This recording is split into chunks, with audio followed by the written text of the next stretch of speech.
people try to get me to do pickleball, which I really don't care for. People try to get me to do racquetball, which I really don't care for. Something about squash, there are rules, and it's a gentle person's sport, and I find it very elegant.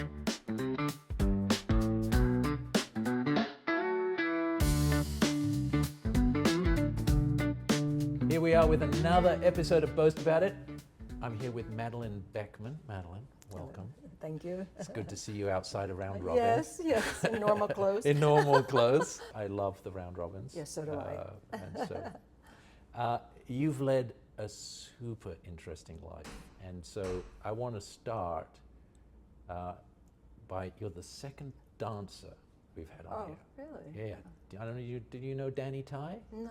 For those of you that don't know Danny Tai, we got a Danny Tai dancer episode. You can go look it up. He was a professional dancer for years, and he's a squash player.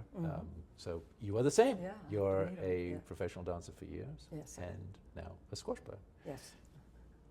My understanding is you stopped dancing because you had to, not. Yeah. I think that's why most people stop dancing, is because they've had one too many injuries. And I pulled an Achilles tendon. Somebody left me down from a lift, and maybe it was my fault. I didn't come down and plie. Maybe it was his fault. I don't know. But I thought, I think I need to back off from this. I mean this sincerely. Dancing for me is like my favorite form of athleticism. Oh. I love, my family makes fun of me on all social media. If you open my social media, it's just full of people dancing. I love dancing because not only do you have to be unbelievably fit, but you are so graceful at the same time. Let's hope so. Well, you had to be. You were a professional. I mean, it's true. What sort of dance did you do? I was trained as a classical ballet dancer, and I then got accepted to study at the School of the Royal Ballet in London. Oh. Yes. And Exciting. I went, Yeah. and then I said I don't want to stay here, and I came back to the United States. And eventually I found my way to New York. And you stayed in ballet the whole time?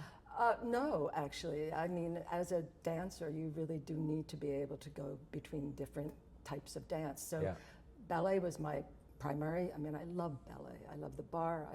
I just love ballet and the choreography. But I did do some modern, which I really am not very good at. But I did salsa, I did tango, I'm now doing Afro-Haitian, so. Oh, now? Yes, even, I am. Oh, wow. Yeah, I am doing Afro-Haitian. So, I mean, in January I said, I got to get back to dance because I was away from dance for about a year. So as long as, I didn't realize you are still dancing. Yes, I am, yes. Not professionally, professionally. not professionally, right. My understanding is you were also a runner. Yeah, I was. Yeah, I was. And you said you were a fairly fast I runner. was very fast. Well, can you tell us some times? What did you run? Well, I don't know. I mean, after this guy just did like 1 minute and 37 seconds. Oh my God! I mean, 1 hour. 1 hour and 1 hour, 37 59 minutes and 30 seconds for a marathon. Yeah, I mean, I think probably at my fastest, maybe I was like 6 minutes, but I was a sprinter. So, I was a sprinter. Were you doing like hundreds, 200s, 400s? I don't know if I was doing 400s. This is a while back. Yeah. But I was the shortest one running. I seem to choose, sports that where the people are usually like your size, like 6 foot, 6'3". Yeah. Because I went from that to sculling, but we won't go there. Yeah, it is true. It is totally true that sprinters have become huge and muscular, so sure my size, but not my build. They're like monsters. I mean, they are so muscular. So when you transitioned from being a dancer, you're a writer now. Right. I understand, right? Right. And writing is a pretty broad profession, and you chose to specialize. Right. Well, I sort of segued out of actually dancing to writing about dance. I didn't like writing about something I didn't like, and then there was a journalist who said to me, Madeleine, if you're going to be a journalist, you have to specialize. And because I was interested in health and fitness, et cetera, I started writing about health and fitness, and that's what I have continued to do. I mean, I have written about all sorts of subjects, and but I continue to write about health and medicine. Yeah. So, you know, you're a fast runner, you're a dancer, you're writing about health or fitness. Somehow that brought you to squash. Right. How did that happen? And I don't think it brought you to squash as a younger woman, right? No, it didn't. Not No at offense. all. No. I always say to them downstairs, I say, well, I'm probably the oldest person here, and they, no, you're not. You're definitely not. Definitely not. But actually, so I live downtown, and NYU used to have a fabulous gym down there, and they had 6 squash courts. They did. And I went there, but I mean, just a couple of times, and I was literally playing with a guy who was 80 years old, and he was great. And that was a good 10 or 15 years ago, I don't right? think it was quite that long ago that it came But it was down. pre-pandemic anyway. Yeah, it was pre-pandemic. But I think I must have had a bamboo squash racket or something, one of those old-fashioned ones that I got off Oh my of God, eBay. I hope not. Yes, and then I didn't play for years, and I Googled and I found open squash, and it was during the pandemic. And at the time, I mean, David is no longer here, but I went up there and I said, listen, I'm really a beginner, and I'm vaccinated, but we were all still wearing masks. And he said, yeah, sure, come, you can come. And I started, and I don't know why I continued. People tried to get me to do pickleball, which I really don't care for. People tried to get me to do racquetball, which I really don't care for. Something about squash, I will tell you, it's really interesting, James. I never really thought about this. Because ballet is so disciplined, and there is a skill, and there are things that are right or wrong, and you know when you're doing it right or wrong. So you've got to correct yourself not to do it wrong. Yeah. And I find it elegant, and I find squash elegant. And there are rules, and it's a gentle person, I don't want to say man or woman, but a gentle person's sport. And I find it very elegant. And, I've seen when people get into, Tiffs. Yeah, tiffs, exactly. I've seen when people have and so I do like the discipline, I like the rules, I like that there are lets, there are strokes. I mean, I like the rules of the game, yeah. And so that's interesting. So the thing that has kept you, I'm paraphrasing here, so correct me, but the thing that has kept you in squash is in some way the purity of the game. You have more freedom to make mistakes and do other things in racquetball and pickleball. Absolutely. But in squash, if you don't prep your racket and if you don't clear, it's just not that interesting to you. Right, and it's ugly. Yeah. It's just not as nice, you know? I agree. And I mean, that's not the only reason why I love it, I love the community.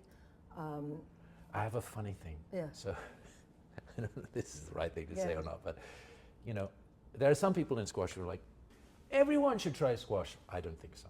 No, I don't think so either. I think that the tagline I take is from the Marines. It's not for exactly the same reason. Okay.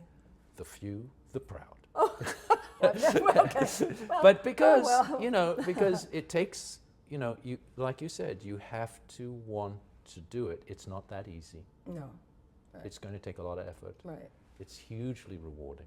Yes. There's a huge reward at the end of that rainbow. There's a big community behind it.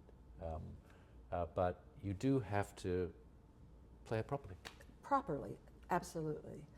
And playing it properly, I mean, for me, even when I'm tired after working or my knees are killing me, because as I mentioned to you before we started, I'm bone on bone. So I tape up my knees and I put on my little braces and I get out there. And I am always so happy that I went, that I dragged myself out of my apartment onto the subway to get dressed and to come here. And, I played last night and I think I played very well. So I'm happy about that. Yeah. It makes me happy. Coming here makes me happy. Me too. So you're not going to get rid of me. We're not trying to get rid of you. We're trying to get more people like you. So yeah, 100%. Do you have any goals with your squash at the moment? Do you have? Yeah, I do. What are the goals? Well, I want to be able to play a proper game with you. Let's do it. But honestly, there are a couple, because I have not been playing for very long. As I say, I started playing during the pandemic, and I do go away, and then I switched to tennis, which messes up my game when I come back.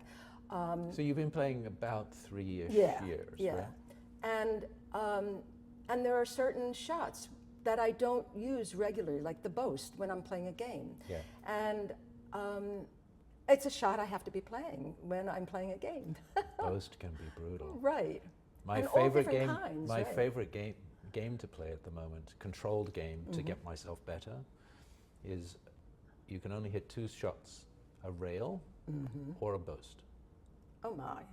Okay. And what that makes you do is when you hit the rail, you have to get back to the middle of the court. Right. Because if your opponent's just going to Boast it, and you're not going to get there. Right. Right. Oh well. You know, Yeah. it's a very discipline-inducing Yeah. game. Well, getting back there is Yeah. really what's very important. I mean, last night I took a clinic, and the entire thing was rail, cross-court, Boast, rail, cross-court, Boast. Yeah. Oh, I was terrible. And the coach said, well, you can't be good at everything, Madeleine. So, but I'll get it. You know, You will. I mean, I will You will. get it. You will. Yeah. You will. You will. And it's Yeah. so rewarding when you do. It's fast. That's the other thing, because you've got to clear the other person, and you've got to get back to the tee. And it's, I mean, I wasn't the only problem having the only person having the problem clearing correctly. Yeah. Yeah. You got to clear You do. correctly. You do. Yeah. You do. You do. What would you say to someone who's not in their 20s, we'll say? How would you sell the sport? Well, the first thing is that before I did this interview with you, I looked up why is squash a good sport. And what came up was that it is the most all-around beneficial sport.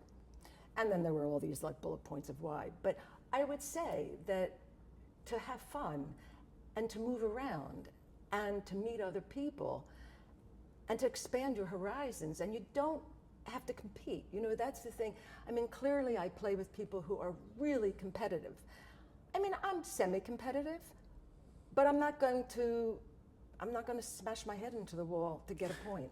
And I've seen it happen. Yeah. And I've seen it happen. So I think it's just about having fun and moving around and being with other people at all different levels. And I think that's wonderful about open squash. I mean, I'm not doing like a little plug here, but I do think that's wonderful because, you know, particularly when there's, you know, a women's day or, you know, a women's clinic, it ranges from like no grading to 4.5, you know, and everybody's playing with everyone. Yeah. And you always, well, I will say me, I can't speak for anybody, but I always leave saying, yes, you know, well, that was good, you know, or, and every little bit helps, in terms of being on the court. Yeah. I will tell you, and she continues to come here, and she is here all the time, but I had been playing with somebody probably a year ago, and she didn't know how to serve, and she's a lefty. And I said, would you like me to show you? If not, I won't show you. And I showed her, and her serves got better. And I love playing with her, you know what I mean? Because she's a really good player, because she's just has been consistent about coming here. And I really enjoyed being able to help her because, you know, I mean, I'm like just here, so people usually are helping me. And I think that you get that in this community, you know? Where if I remember right, help. you have a pretty good lob serve, actually. I think. Well, you know something, one of the coaches last night said, well, you know, Madeleine has a really good serve. And then, you know, I have that other little, where I hit like right above the tin. Yeah. But that's it, you know what I mean? Because people like you can just stand there, you know, and just get it up there. And I jump and need another 6 inches, right? So,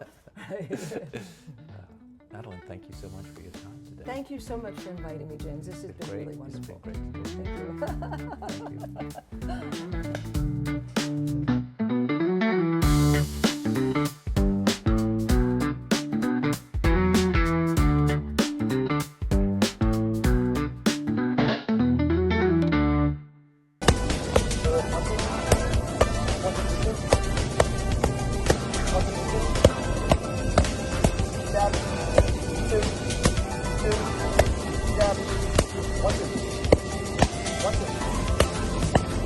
Watch it.